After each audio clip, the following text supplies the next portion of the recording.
This is Ishi Abel with the Horse Human Connection Matrix podcast. Today I have with me Eric Pettibone from Crane Creek Ranch, who also happens to be my farrier. And we're going to chat a little bit about breeding and horses and other stuff like that. Thanks for being with us today, Eric. Well, thank you for having me. This looks like a real fun opportunity. We were chatting a while back, and you were telling me that you used to breed horses. And I was really interested in that because I know it's very intricate, and handling stallions alone is not something that everybody does. So how'd you get started with that? Well, me and my wife moved out to what is now known as Crane Creek Ranch about 36 years ago. And we brought with us very high interest in horses. We owned horses. We had an opportunity to purchase a stallion, and our intentions were to start a breeding program, probably more on kind of a local aspect.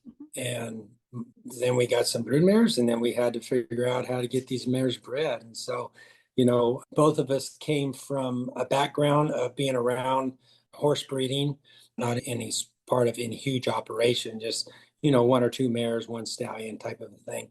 So we're vaguely aware of the process. Initially, it was all in the mindset of hand breeding, live cover is what it's referred to as. And then the first year that we bred 5 mares out here at the ranch, we were rock stars. And it was really interesting because it was somewhat comical, because the next year we had 5 mares with foals on their side, which turned out being quite different than when they didn't have foals on their side. And with the help of our veterinarian, Dr. Craig Downing, Craig, just an outstanding individual, super knowledgeable, and has a real teacher heart. He just jumped right in and filled in all the gaps of our lack of knowledge. And we were able to glean off of that relationship for 10 or 12 years. And that's how we got started.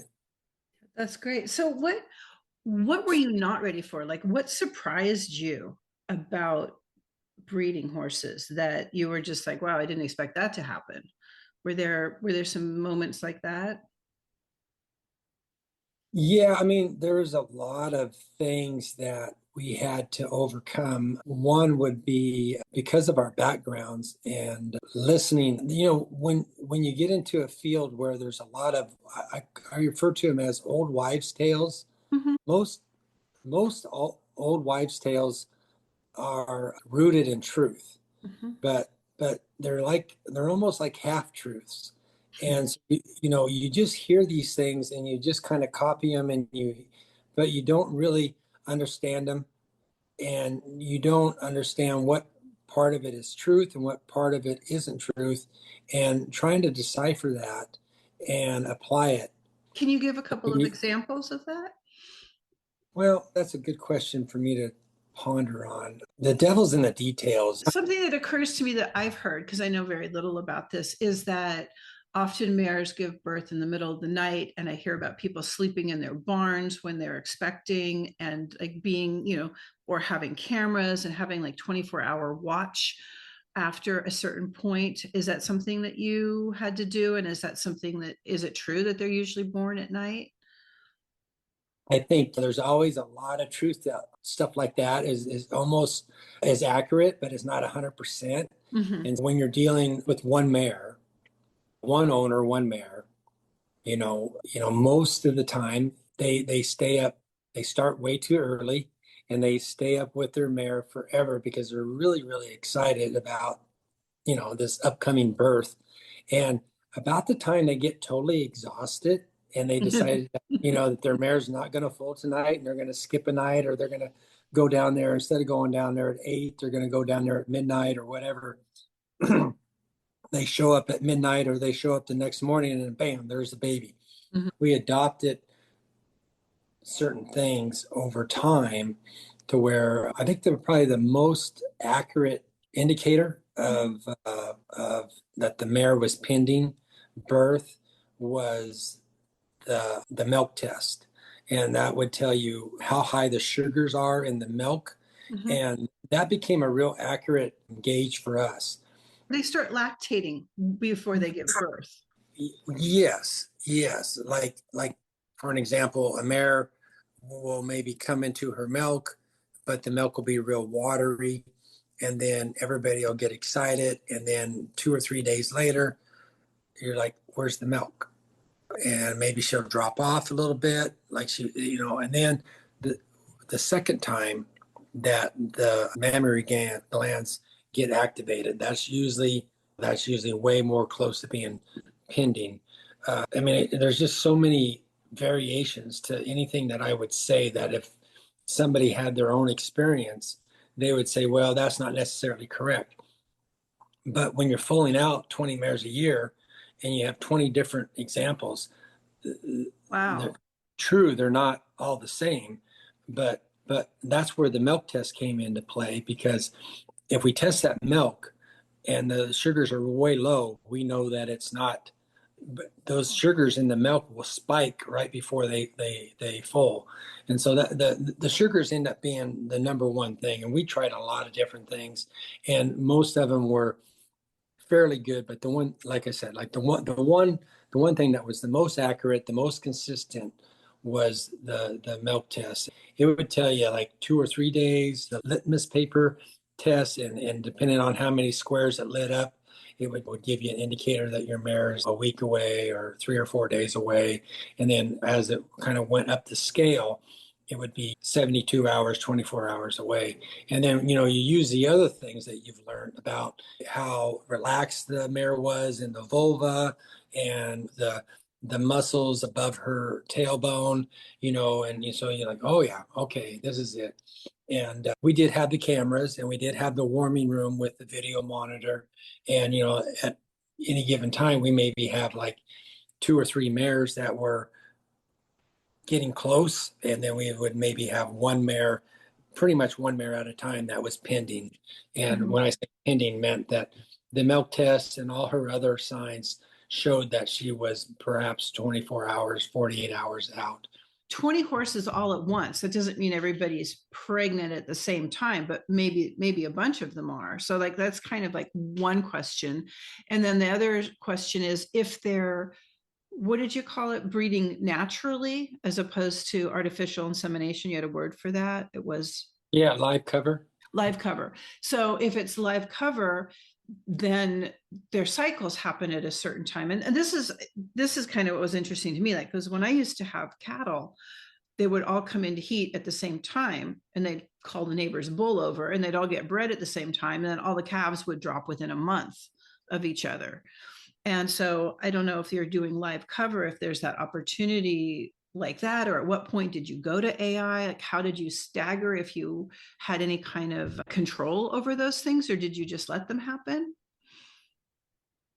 Well, we did handle the stallion and we handled the mare, and in the beginning, we didn't live cover very long.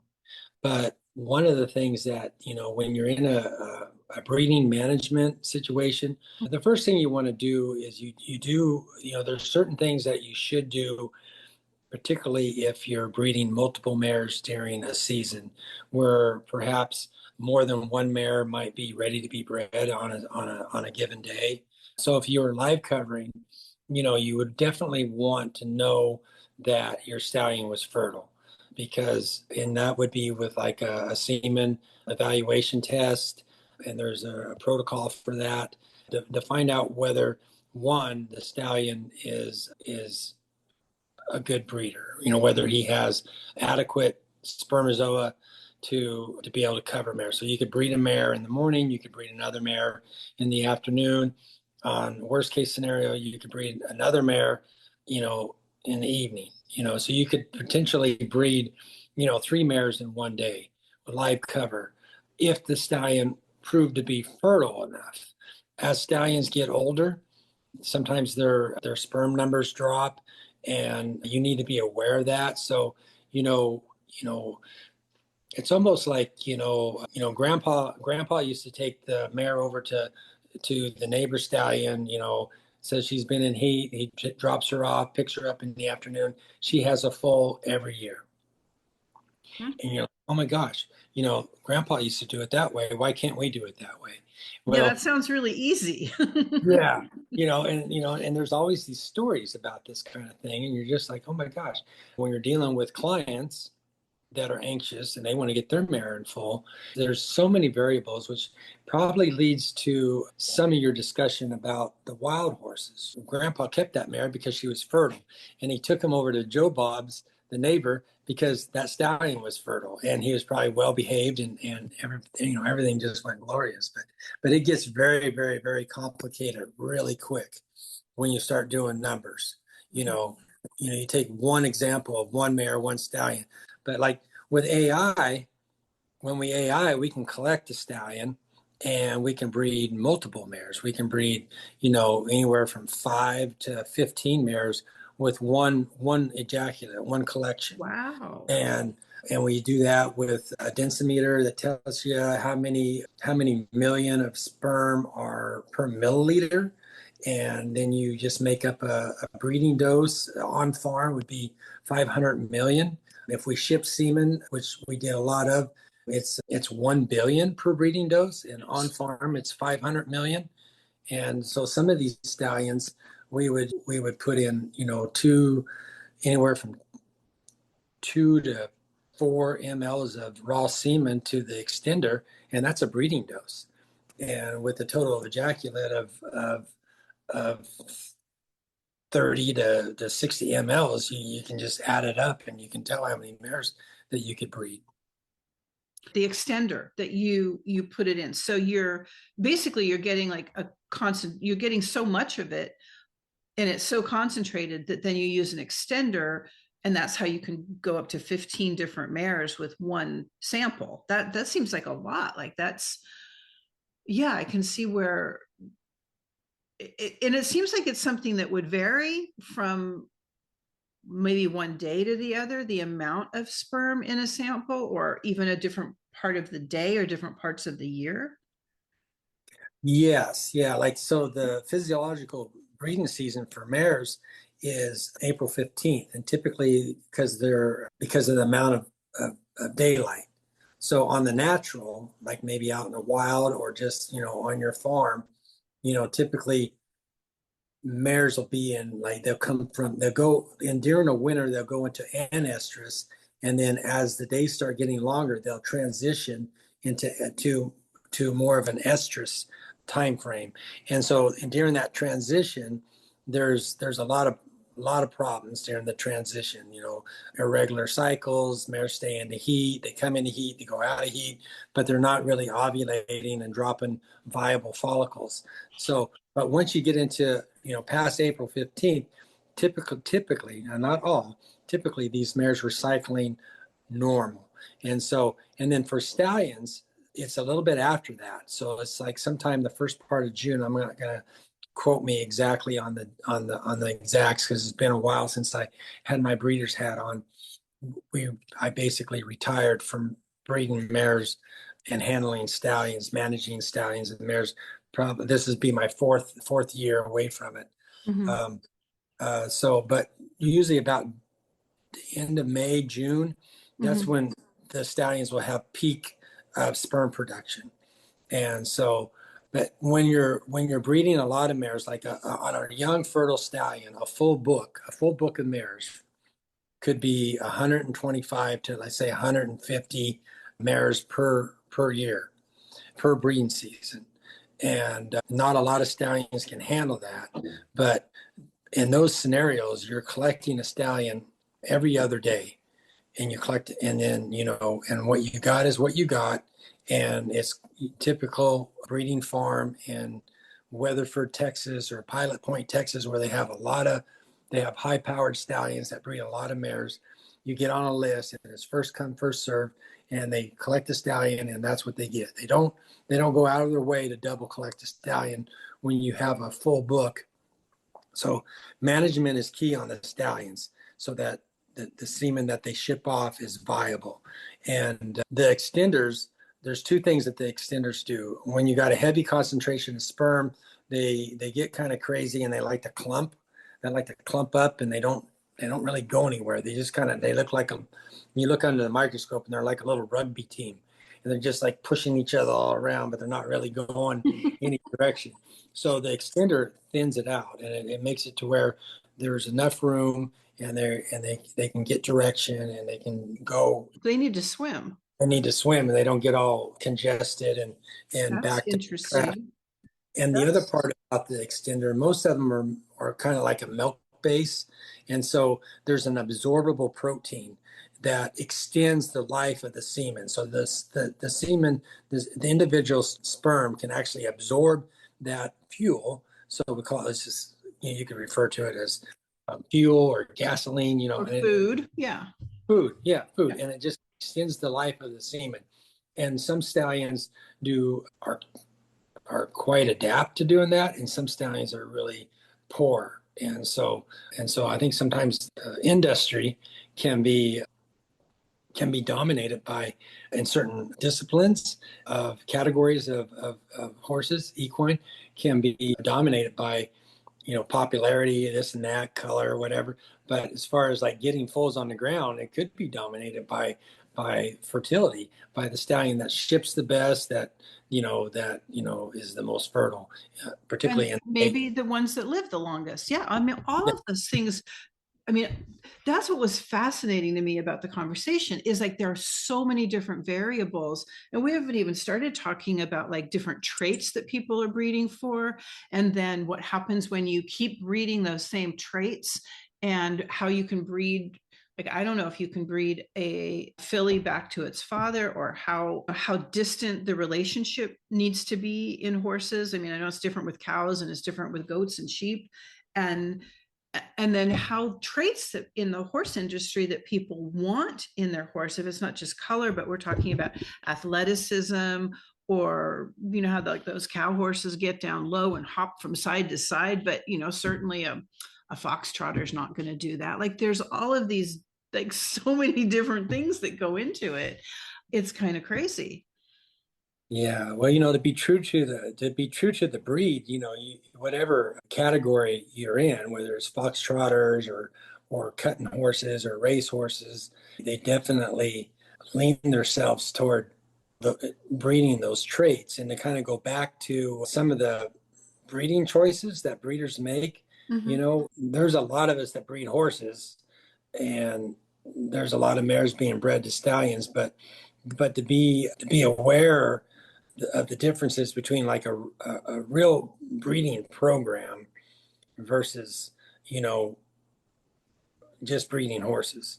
Somebody You know, just wants to have their own baby and raise their baby, so they yeah, get their mare knocked up. That's right, different than breeding for genetic choices. right. Well, the most interesting example of I'm aware of is the Weiskamp horses.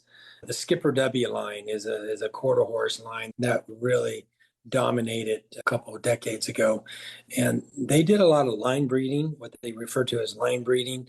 They also did a lot of inbreeding, and in that case, I think it's just a whole nother level, because what you do is you concentrate the traits that you're looking for. Mm-hmm. But unfortunately, you can also concentrate the the traits that you're not. And so you have to really get into a livestock mindset where potentially you're going to cull the horses that come out, you know, wrong, either conformation, soundness issues, stuff like that. You don't go ahead and sell that horse. You send that horse in a different direction. And, those have to make some really, really hard choices that we don't normally extend to the horses. We might be more decisive if we were raising cattle or sheep Mm-hmm. or whatever, because they're really in a non-pet category, whereas they truly are livestock. And we want to be sure that those cows are fertile and that they breed back and that they continue to be productive. And whereas if we get a horse, that maybe is compromised some way or the other, but we immediately fall in love with it, then and so we make adjustments for it, and we try to do this for it, and we try to do that for it. And, maybe the horse is never really sound. And unfortunately, it's 4, 5, 6 years old, and we got this unsound horse that people love. And he's like, well, let's just breed her. Yeah, that Because I mean, let's yeah, just she's let's not just good for this, but she could be a broodmare. Like I've heard people talk yeah, about horses like that. And you yeah, want to give the animal that you love a job, but I can see where that's just a bad choice. yeah. And I think it it has. comes to money. It's about money, right? Yeah, yeah, yeah. Because on the individual, you could potentially breed to a really high-powered stallion and have a lot of money wrapped up in the stud fee, and if it was AI with the vet, and if you brought the mare out to our farm and where we manage brood mares, where I coordinated the vet, followed the cycles, coordinated the vet. The vet told me when the mare was ready to ovulate, ordered the semen. I mean, before you know it, you could have anywhere from, $1,000 up to $5,000 into this foal. And in some cases, that's just for the services. And then you have another, anywhere from $1,000 to $5,000 in the breeding fee. So this foal hits the ground, you got 10 grand into it, and it turns out it has, maybe it's just a bad cross, and it's just got a terrible disposition. What are you going to do? You know, and then all of a sudden, like I said, it's a 4 or 5 year old, really snotty mare that nobody really understands. And they just like, well, let's just breed her because maybe if we breed her, she'll, It'll get uh, better. The she'll get offspring will better. better. The She just offspring will needs, get she better. just Her needs to raise up. disposition will improve. Yeah. Yeah. And, Oh my and, and, you- goodness. and potentially there's probably a small percentage where that maybe is true, but in a lot of the cases, we just create another poor-minded horse. And in your field, I've heard you talk, and you're talking. Well, maybe those horses are just misunderstood, Mhm. and but for the most part, I don't think people are passionate enough to really spend the time it you know that it takes to bring that horse around, or to understand or connect with that horse in a way that makes it a pleasant horse to be around. Yeah, and there's so many different purposes with horses, and people need to make money to maintain horses. Like people just don't, it's not free. Farrier services aren't free. Hay isn't free. Vitamins are not free. The vet check and the teeth floating, it all costs money. And I get it. It's a hard one, but some of these things that you've touched on have me curious about wild horses breeding too, because like this last podcast I did, I was telling you about, they talk about the genetic bottlenecking and how there's just not enough viability because a lot of the wild horses are being sterilized. And even if they're not sterilized, the numbers are not big enough. And the mortality rate of the foals is pretty high too. And very few of them are reaching breeding age. If you talk to one person, if you talk to other people, they'll say there's a population explosion. So I'm trying to sift through all of that. But some of what you were talking about, like nature has a plan, and I can only imagine what that is as far as feral horses choosing how they breed, what's available within a certain territory, because they come together at breeding time, right? I mean, they're living in family bands and they come together at breeding time to see what happens. I don't know. Yeah, I think it's really interesting for the crossover in mentality, the human perception Mhm. of what we would what we would see, and with our domesticated horses, if there's a talented stallion that is super easy to be around, Mhm. and they're able to ride this horse and show this horse and promote this horse. And even if it was just like a local horse and you went out on trail rides and you're like, oh my gosh, I'm riding a mare. I didn't realize you were riding a stallion. And it's like, oh yeah, I take my stallion everywhere. What Mhm. a wonderful boy. Boy, you've done a great job with him. And the person riding the stallion, who owns the stallion, probably has done a great job with him. But there are also dominant traits, and testosterone levels, that come into play.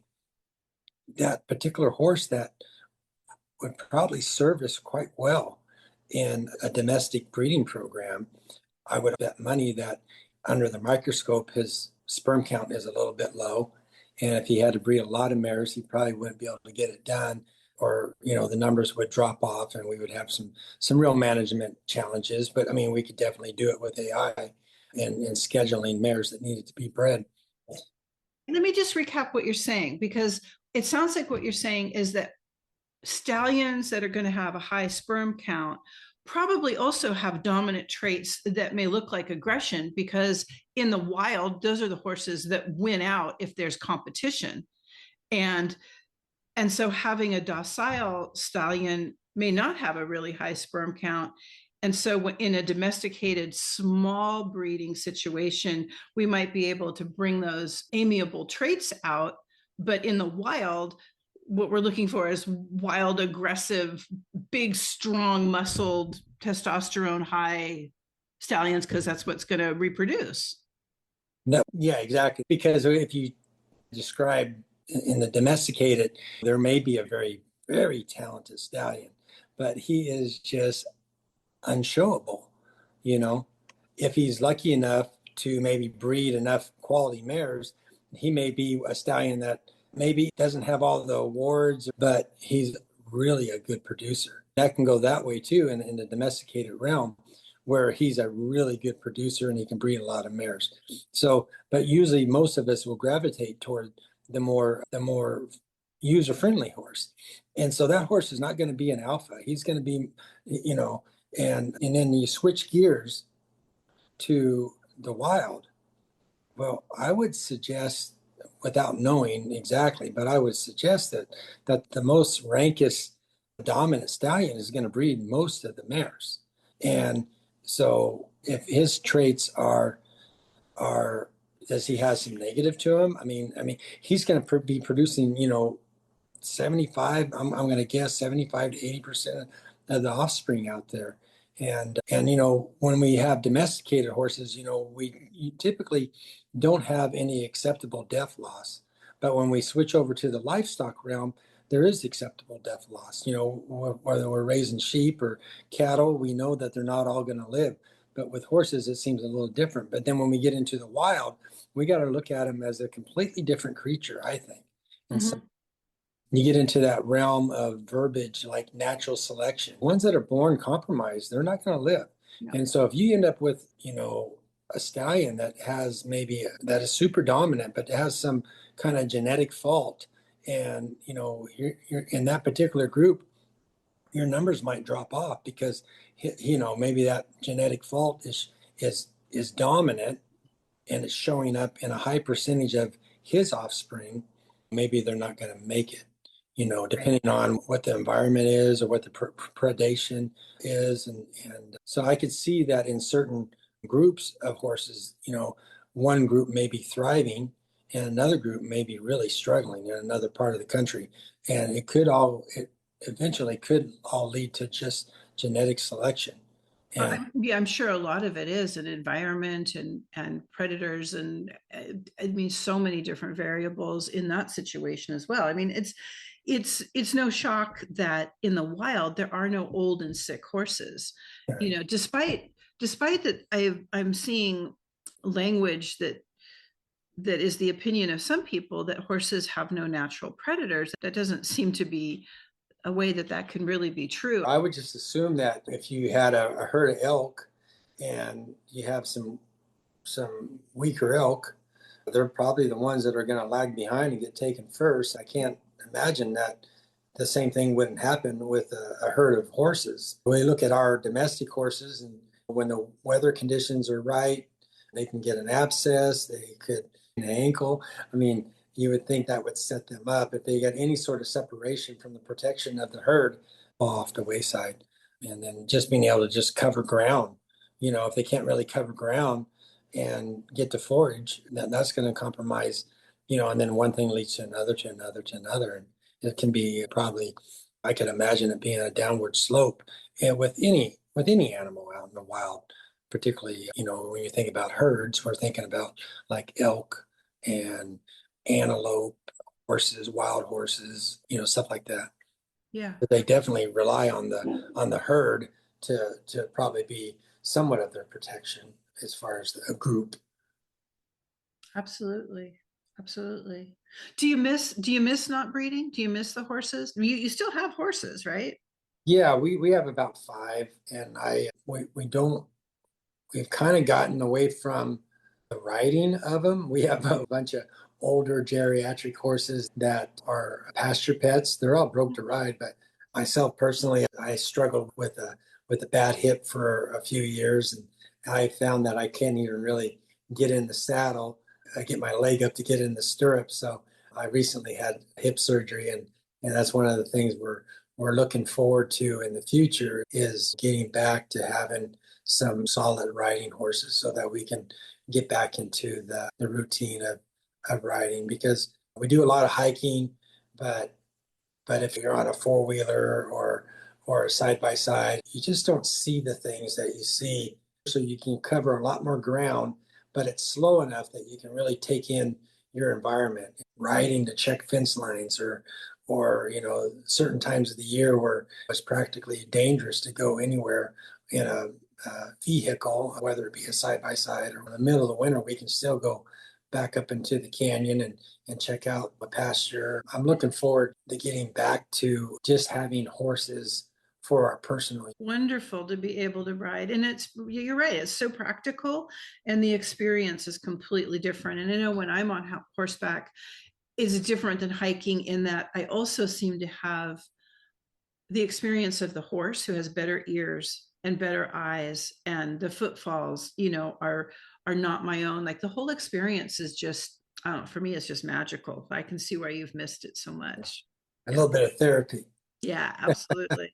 Well, we've covered so many topics. I really appreciate all of your knowledge and background with this. It's been really interesting for me to learn more about breeding and horses and stimulating a lot of thinking about wild horses and the horses that I see that are bred. It's good stuff, Eric. Thank you. Yeah, well, you're welcome. Everything that we talked about was just the tip of the iceberg. I mean, it is such a every one of the points that we were talking about is such a huge subject, and you could just go into depth. And it's really hard to even talk about it without getting, sidetracked on goat trails. My encouragement to anybody thinking about getting into horses is that get around professionals and find out the facts because the facts can be critical, and and you can glean so much, you can glean a lot from anybody, as far as what you don't want to do and what to do. And